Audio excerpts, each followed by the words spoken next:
Hey guys, welcome back to the channel for a quick update.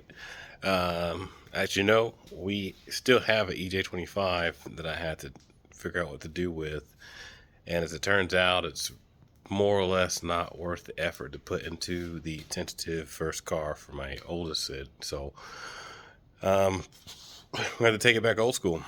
I called Stanley. Stanley's like, "Yeah, man, yank the engine that's in there, bring me the case and the crank, and we'll go from there." So I'm going to take the stock naturally aspirated EJ25 block and crank, as well as this forged rotating assembly that I have with the nitrated crank and the sleeve block down to SDK, so they can measure them out and see what we have. Now, it seems like after talking with some guys that are a little more savvy in EGA stuff than I am, as far as the legacy is concerned, the absolute best thing to do is to put it back as close to stock as possible, because everything from the engine harness to the ECU to just how Subaru set that car up from factory, it's not tuning or modification conducive without having to spend a whole bunch of money and a whole bunch of time doing something that this kid's not going to be willing to keep up with.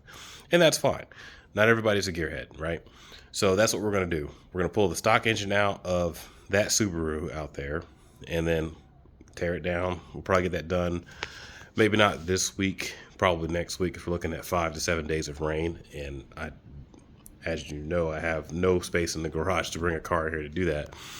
And then once I get that done, we'll take that block and crank down with the other block and crank I'll take down tomorrow, and just kind of see where we're at. As long as the factory block and crank out of that car check out, because supposedly it was rebuilt, I'm just going to re-bring and reburying it, put it back together with me putting it back together, knowing it was put back together, correctly, and then hopefully cure the rod knock and the overheating issues I was having, and send the kid on his way, and then in the meantime, we'll get started on this EJ25 and assemble it as a short block.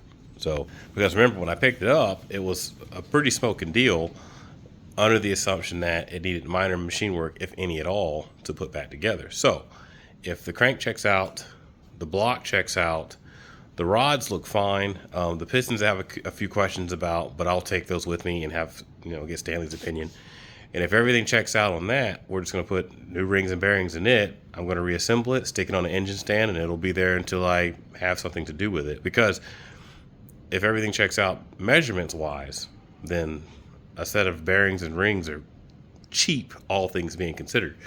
And since the short block itself was already rated to like well over 800 horsepower, there's no reason to reinvent the wheel. Now, I did pick up some 14 millimeter IAG studs. For you Subaru guys out there know what I'm talking about. These studs new are like $800, and I did not pay $800 for them. Not even close.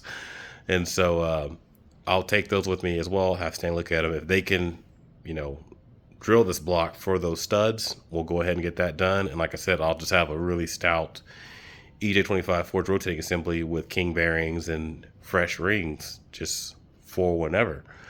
Because it's not like there's any shortage of blown up STIs, right?